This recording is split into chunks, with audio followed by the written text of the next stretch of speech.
गुरु ब्रह्मा गुरु विष्णु गुरुदेवो महेश्वर गुरु साक्षात् परब्रह्मा तस्मै श्री गुरुवे नमः। वृषभध्वजाय विद्महे कृणीहस्ताय धीमहि तन्नो गुरु प्रचोदयात्।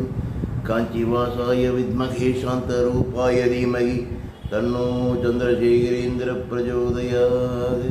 हर हर शंकर जय जय शंकर हर हर शंकर जय जय शंकर। ஆன்மீக அன்பர்கள் எல்லாருக்கும் நமஸ்காரம். இன்னைக்கு வியாழக்கிழமை, குருவுக்கு உகந்த நாள். நம்ம கடந்த 2 வருஷமா நம்முடைய பிரத்யக்ஷ தெய்வம் பூஜ்ய ஸ்ரீ காஞ்சி மகா சுவாமிகள் இன்னைக்கு வரைக்கும் நடத்திட்டு வர பல அற்புதங்களையும் அற்புதமான நிகழ்வுகளையும் ஒரு சிறு கதை வடிவில் நான் கேட்டது படித்ததை தொகுத்து ஒரு சிறு கதை வடிவில் உங்களுக்கு சொல்லிட்டு வரேன். அந்த வகையில் பல வருஷத்துக்கு முன்னால் திருவானக்காவலில் நடந்த ஒரு அற்புதத்தை தான் சொல்ல போகிறேன் உங்களுக்கு. பார்க்கலாமா? அதாவது பெரியவா திருவானக்காவலில் தங்கியிருக்கேன். திருவானக்காவலில் தங்கியிருக்கும்போது தினசரியே காலையில் காவேரியில் ஸ்நானம் பண்ணிட்டு பூஜை புனஸ்காரம் பண்ணுற வழக்கம் உண்டு பெரியவாள். திருவானக்காவலில் இருக்கிற 60-65 வயசு மதிக்கத்தக்க ராமநாதையர் அந்த காலத்திலேயே பிகாம் படிச்சுட்டு நம்ம குஜராத்தில் ஏதோ ஒரு மில்லில் அக்கௌண்ட்ஸ் ஆஃபீஸராக வேலை பார்த்தார். பெரியவருடைய அதீத பக்தர். திருவானக்காவலில் பெரியவா தங்கி இருக்கிறதுனால நம்ம ராமநாதையரும் திருவானக்காவல்ங்கிறதுனால டெய்லி பெரியவாளை போய் பார்க்குற வழக்கம் உண்டு, தரிசிக்கிற வழக்கம் உண்டு. அதீத பக்தர்.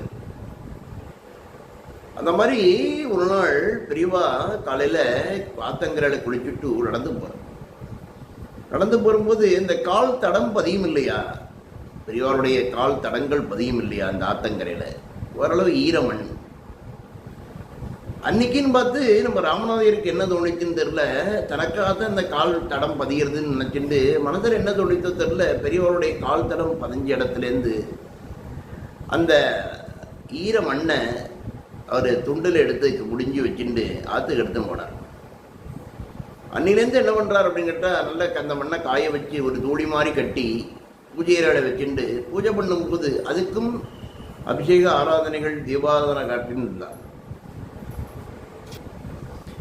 இது தொடர்ச்சியாக பல நாட்களாக பண்ணிட்டு விடுறார் ராமநாதையர். அதீத பக்தர் தான் சொல்லியிருக்கேன்.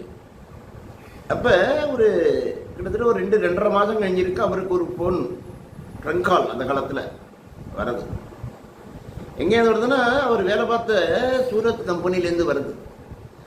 சூரத்தில் இவர் அக்கௌண்ட்ஸ் ஆஃபீஸர், இவருக்கு மேலதிகாரியாக ஆடிட்டாக வேலை பார்த்தவர் கேஷுபாய் பட்டேல்னு பேர், குஜராத்தி. ராமநாதையருக்கு ரொம்ப நெருங்கிய தோழர் மாதிரி, பெரிய அதிகாரியாக இருந்தாலுமே ராமநாதையரோட ரொம்ப சுலபமாக பழகக்கூடியவர், அன்பா பழகக்கூடியவர். கொத்தர் பரஸ்பரம் மனமிட்டு எல்லாம் பேசிப்பார். நம்ம ராமநாதையர் பெரியவாளை பற்றி பல முறை அவருக்கு சொல்ல அவரும் அந்த கேஷுபாய் பட்டேலும் நம்ம பெரியவாளுடைய அதீத பக்தராகவே மாறியிருந்தார். அவள் வீட்டிலேருந்து தான் ஃபோன் வருது, இந்த மாதிரி கேஷுபாய் பட்டேலுக்கு உடம்பு ரொம்ப சரியில்லை, ஹார்ட் அட்டாக் மாதிரி வந்துடுத்து, மெட்ராஸில் சேர்த்துருக்கா. அந்த காலத்துலேருந்து பார்த்தோம்னா மெடிக்கலில் மெட்ராஸ் சிறந்து விளங்குற ஒரு தலைநகர். டெல்லிக்கு அப்புறம் டெல்லியில் கொஞ்சம் செலவு கூட, மெட்ராஸில் செலவு கம்மின்னு சொல்லி மெட்ராஸில் தான் சேர்ப்பார். இந்த மாதிரி கேஷுபாய் பட்டேலை இங்கே கொண்டு சேர்த்துருக்கார் மெட்ராஸில். இந்த ஏதோ ஒரு ஆஸ்பத்திரி அங்கே சேர்த்துருக்காங்கன்னா இவருக்கு தூக்கி வாரி போடுறது ராமநாதையருக்கு. ஆகா, இந்த மாதிரி ஆகிடுத்தே அப்படின்னு சொல்லி உடனே அவரை பார்க்கணும்னு தோன்றுறது யார், ராமநாதையருக்கு. ராமநாதையர் என்ன பண்ணுறார், உடனே மறுநாளே ட்ரெயினை பிடிச்சி சென்னைக்கு போய் இந்த ஆஸ்பத்திரியில் அவரை பார்க்கறதுக்கு. அப்புறம் போகும்போது மறக்காமல் அந்த தூடி கட்டியிருந்தார் இல்லையா, பெரியவருடைய கால் தரம் மண் எடுத்து அதையும் கையில் எடுத்துன்னு போகிறார். அவருக்கு ஏதோ தோணிருக்கு, எடுத்துன்னு தோணிருக்கு, எடுத்துன்னு போயிருக்கார். அதை போய் பார்த்துருக்கா, டாக்டரை போய் பார்த்துருக்கா. டாக்டர் சொல்லி இந்த மாதிரி ரொம்ப ஒரு மிகப்பெரிய ஆப்ரேஷன் பண்ணினாலும் படைப்பார் அப்படிங்கிறது ஒரு சந்தேகம். அவருடைய ஏஜ் அந்த மாதிரி கிட்டத்தட்ட 70 வயசு ஆகிடுது அவருக்கு. அதனால் ஒன்றும் சொல்கிறதுக்கு இல்லை, நாங்கள் இருந்தாலும் நீங்கள் போய் பாருங்கோ அப்படிங்கிறார். ராமநாதையர் கேஷுபாய் பட்டேலை போய் பார்க்குறார். பார்த்துட்டு குசலம் விசாரிச்சுட்டு ஒரு 4 அழுதழுக்கு அழறார் ராமநாதையர். அழுதுட்டு அவருக்கு என்ன தோணித்தோ தெரில, மேலே அந்த போர்வையை விளக்கிட்டு தான் கையில் கொண்டு வந்து ஊடி கட்டுனுக்கு அந்த மண்ணு கொண்டு முன்னோம் இல்லையா, அந்த திருமண் எடுத்து கொஞ்சமாக ஒரு நெஞ்சில் தடவி விட்டுட்டு வளர்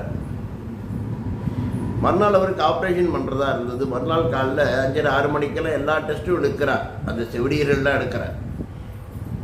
எடுத்து ரிசல்ட்டை பார்க்குற தூக்கி வாரி போடுறது எல்லாருக்குமே. எல்லாரும் இந்த பெரிய டாக்டர் ஆப்ரேஷன் பண்ண டாக்டர்கிட்ட கொண்டு போய் கொடுக்கும்போது பார்த்தோன்னா அவருக்கு இந்த மாதிரி மேசிவ் ஹார்ட் அட்டாக் வந்ததுக்கான எந்த ஒரு அறிகுறியுமே இல்லாமல் இருக்குது. எல்லாருக்குமே தூக்கிட்டு மெடிக்கல் மிராக்கிள் அப்படிங்கிற டாக்டர்ஸ்லாம் என்ன நடந்தது என்னெல்லாம் ஒன்றுமே தெரியல.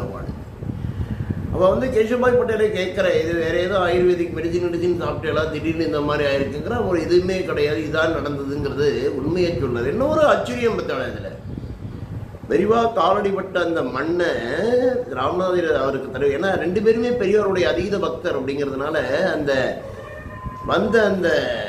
ஹார்ட் அட்டாக் அதுக்கான அறிகுறியோடு இல்லாமல் பண்ணியிருக்கேன் அப்படிங்கிறது மிகப்பெரிய ஆச்சரியம். அதனால அந்த பெரியவாதான் பரமேஸ்வரன் தான் பெரியவா. இதில் யாருக்கு எந்த ஒரு ஐயப்பாடுமே இருக்கணுங்கிற பெரியவாட்ட நம்மளை ஒப்படைச்சா போடும், அவரை பார்த்துப்பார் எல்லாம். புரியுறதா? அடுத்த வாரம் மற்றொரு அற்புத நிகழ்வு கூட உங்களை சந்திக்கிறேன். அது வரைக்கும் ஹரஹர சங்கர் ஜெய ஜெயசங்கர், ஹரஹர சங்கர் ஜெய ஜெயசங்கர். எல்லாருக்கும் நமஸ்காரம்.